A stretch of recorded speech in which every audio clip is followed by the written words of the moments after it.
Good morning. তো বাইরে আজকে রান্না করছি, বাইরে থেকে রান্না শুরু করলাম।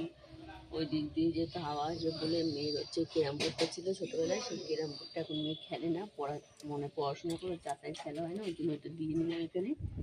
দিয়ে এখন রান্না করছি, ডাল সিদ্ধ বসিয়েছি। আর আজকে ডিম রান্না হবে, ডিম করবো আর বাঁধাকপি করবো।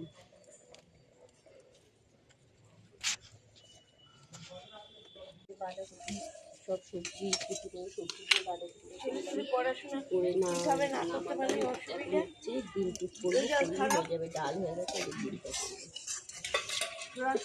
এখনকার স্কুলে যা অবস্থা,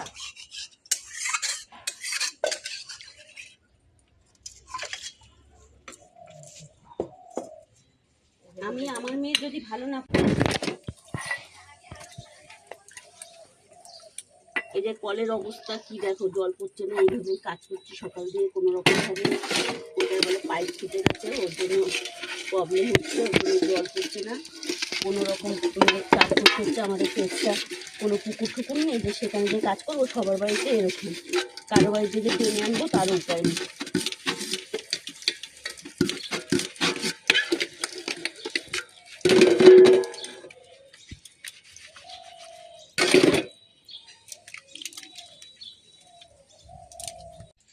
আর এই শরীরটা খুব খারাপ, বড্ড ঠান্ডা লেগেছে, তো কথা ঠিক মতন হচ্ছে না, ঠিক মতন ভিডিও করতে পারিনি, জল হচ্ছে, পড়ছিল না কলে, ওর জন্য। আর আমার মেয়ে এখান থেকে জানাচ্ছে।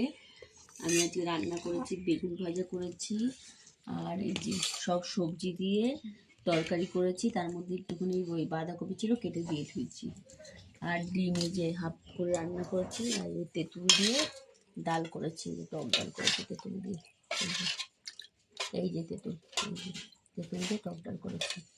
তোমার পাশে থেকে সাপোর্ট করে, আর একটু করে লাইক করো বা সাবস্ক্রাইব করো। দেখাতে পারিনি যেহেতু করছিলাম, মেয়ে পড়তে গেছে। আর এই দেখো সূর্যপুলি পিঠে করেছি, ফার্স্ট করলাম, কেমন হয়েছে জানি না, তো করে তোমাদের ফাইনাল লুকটা দেখালাম।